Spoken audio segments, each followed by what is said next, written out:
లలితాలో నగలు కొనండి, ఎక్కువ డబ్బులు ఆదా చేయండి.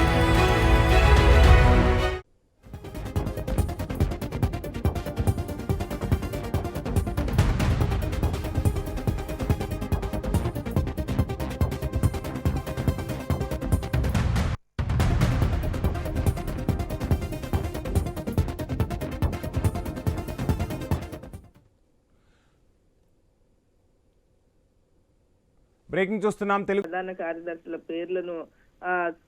పేర్లతో ఉన్నటువంటి ఒక జాబితా అయితే ప్రస్తుతం బయటకు వచ్చినప్పటికీ అందులో కూడా కొన్ని ఏవైతే మార్పులు చేర్పులు చేయాల్సిన అవసరం ఉంది. కొన్ని జిల్లాల్లో అటు కర్నూలు అలాగే విశాఖ, విజయనగరం లాంటి జిల్లాల్లో కొంత ఇబ్బందికర పరిస్థితులు ఉన్న నేపథ్యంలో దీనికి సంబంధించినటువంటి మార్పులు చేర్పులు జరుగుతాయి అనే వాదన కూడా వినిపిస్తా ఉంది. ఈ నేపథ్యంలో పార్లమెంట్ నియోజకవర్గాల అధ్యక్షుల పేర్లు అయితే దాదాపుగా పూర్తి చేశారు. సామాజిక సమీకరణాలు అలాగే సీనియారిటీ, పార్టీలో క్రమశిక్షణతో సీనియారిటీతో ఉన్న వారిని అలాగే సామర్థ్యం ఉందా లేదా, వీరికి పార్టీ బాధ్యతలు అప్పచెప్పిన తర్వాత చేయగలరా లేదా అనే అంశాలను కూడా పరిగణలోకి తీసుకున్నారు. ఇక సీనియర్లను కూడా ఎంపిక చేయడంతో పాటు యువ నాయకుల్ని కూడా, పార్టీకి నిబద్ధతతో పనిచేస్తున్నటువంటి యువ నాయకుల్ని కూడా ఈ ఏదైతే పేర్లను కూడా ఖరారు చేసినట్లుగా తెలుస్తోంది. ఇక స్థానిక అంశాలు కూడా పరిగణలోకి తీసుకున్నారు.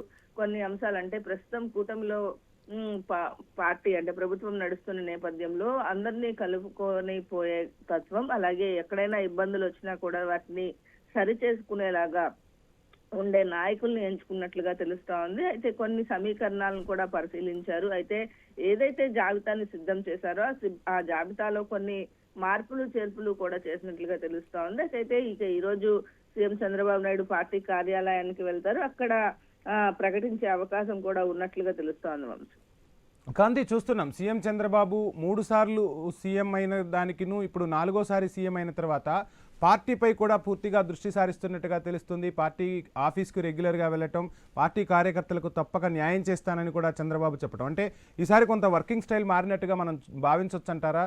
ఎప్పుడు పాలన మీదే పూర్తిగా దృష్టి సారించే బాబు ఈసారి పార్టీపై కూడా దృష్టి సారించారన్న టాక్ అయితే రాజకీయ వర్గాల్లో వినిపిస్తుంది. ఏంటి అసలు ఈ మార్పు కారణం ఏంటంటారు? ఖచ్చితంగా తెలుగుదేశం పార్టీ పైన ఫోకస్ పెట్టడమే కాదు, ప్రతి వారంలో ఒకసారి ఆయన పార్టీ కార్యాలయానికి వెళ్ళడం, అక్కడ ఉన్నటువంటి నాయకులతోటి అప్పటి రాజకీయ పరిస్థితుల్ని మాట్లాడటంతో పాటు ఖచ్చితంగా ఇచ్చిన హామీని నిలబెట్టుకుంటున్నాం కాబట్టి ప్రజల్లోకి ఈ విషయాన్ని తీసుకువెళ్ళడం అనేది కూడా పార్టీ కార్యకర్తలు నాయకుల పైన కూడా బాధ్యత ఉంటుంది. అలాగే క్రమశిక్షణ ఉల్లంఘించిన వారిపైన చర్యలు తీసుకోవడంలో కూడా ఉపేక్షించడం లేదని చెప్పుకోవాలి. ఎందుకంటే 2014 నుంచి 19 వరకు కేవలం పాలనపైనే దృష్టి పెట్టడంతో కాస్త 2019లో ఓటమికి అదే కారణంగా చంద్రబాబు నాయుడు భావిస్తూ ఏదైతే కూటమి గెలిచిన నాటి నుంచి కూడా సీఎం చంద్రబాబు నాయుడు చెప్తూ వస్తున్నారు. అలాగే ఆచరణలో కూడా పెడుతున్నారని చెప్పాలి. అటువైపు మరొక వైపు లోకేష్ కి కూడా పూర్తిగా బాధ్యతలు అప్పగించడం, ఆయన కూడా పార్టీ పైన కూడా ఫోకస్ చేస్తూ పార్టీ కార్యాలయానికి వెళ్ళడం, అక్కడ ఉన్నటువంటి రాష్ట్ర వ్యాప్తంగా జరుగుతున్నటువంటి స్థితిగతులను అంచనా వేయడంతో పాటు ఎవరైతే అర్జీలు ఇవ్వడానికి వస్తారో వారి సమస్యల పరిష్కారానికి కూడా కృషి చేయడంతో పాటు ప్రతిరోజు ఎవరైతే క్రమశిక్షణ ఉల్లంఘిస్తుండటంతో పాటు ప్రతిరోజు కూడా పార్టీ కార్యాలయంలో ఒక రాష్ట్ర స్థాయి నాయకుడు అందుబాటులో ఉండేలాగా, మంత్రితో పాటు రాష్ట్ర స్థాయి నాయకులు, కార్పొరేషన్ చైర్మన్లు అందుబాటులో ఉండి ప్రజా సమస్యల పరిష్కారానికి దిశగా కృషి చేయడం మీద కూడా ఫోకస్ చేయడంతో పాటు ఇద్దరు కూడా 10 రోజుల్లో ఇద్దరు కూడా చెరొక రోజు షేర్ చేసుకుని పార్టీ కార్యాలయానికి వెళ్ళి పార్టీ పైన పూర్తిగా ఫోకస్ పెట్టడమే కాదు, ఎవరికైనా ఒక పదవి ఇచ్చే ముందు కూడా సమీకరణాలన్నీ చూసుకున్న తర్వాతనే పదవి కూడా ఇస్తున్న పరిస్థితి. అయితే ప్రస్తుతం మాత్రం పార్టీకి సంబంధించినటువంటి దాని మీద చంద్రబాబు నాయుడు ఫోకస్ పెట్టడంతో పాటు జిల్లా అధ్యక్షులు, నియోజకవర్గాలకు సంబంధించినటువంటి ఎంపిక విషయంలో కూడా 3-man కమిటీలను ఏ జిల్లాకి ఆ జిల్లాకి ఏర్పాటు చేసిన తర్వాతే ఈ పేర్లను కూడా సిద్ధం చేసినట్లుగా తెలుస్తోంది.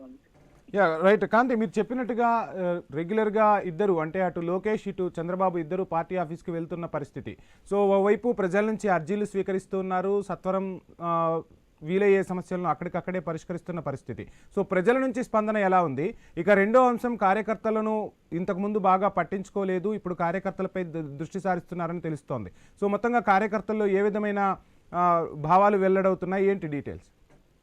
ఖచ్చితంగా గతంలో కంటే భిన్నంగా పార్టీకి సంబంధించినటువంటి కార్యక్రమాలు నిర్వహించడంలో కి సంబంధించినటువంటి కార్యక్రమాలే కాదు, ఎమ్మెల్యేలుగా ఎంపికైన వారు నియోజకవర్గాల స్థాయి లీడర్లకు కూడా ఏవైతే మీటింగ్స్ పెట్టి కార్యకర్తల నుంచి మండల స్థాయి నాయకుల నుంచి కూడా పెట్టి వారికి శిక్షణ కార్యక్రమాలు పెట్టి వారి దగ్గర ఉన్నటువంటి ఫీడ్బ్యాక్ తీసుకోవడం నుంచి అటు ఎవరైనా కూడా మంత్రులకు ఫైల్స్ క్లియరెన్స్ వరకు కూడా సీఎం చంద్రబాబు నాయుడు ప్రత్యేక దృష్టి పెట్టారని చెప్పుకోవాలి. ప్రతి కార్యకర్తకి వచ్చేటటువంటి ఇబ్బంది, అలాగే ప్రజల సమస్యలతోటి అర్జీలతోటి వస్తున్నటువంటి ఇబ్బందులను పరిష్కరించడంతో పాటు ఏవైతే సూపర్ 6 లో ఇచ్చినటువంటి హామీలు ఉన్నాయో సంక్షేమ పథకాల అమలు విషయంలో కూడా పార్టీ క్యాడర్ కూడా దృష్టి సారించాలి. ఎవరికైనా ఇబ్బంది ఉన్నట్లయితే ఆ అంశాన్ని మా వరకు తీసుకొచ్చిన పరిష్కరిస్తాము. ఖచ్చితంగా పార్టీ కార్యాలయానికి వచ్చే వాళ్ళందరినీ కూడా కలవడంతో పాటు ఎంత ఆలస్యమైనా దాదాపు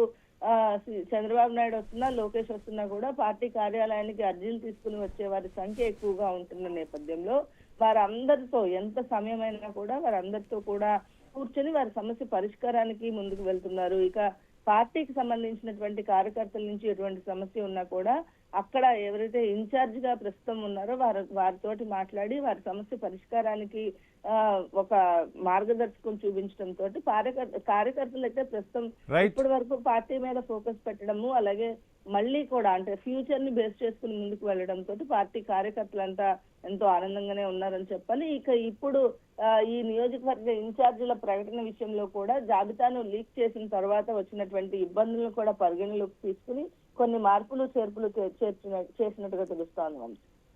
రైట్, థ్యాంక్ యూ కాంతి.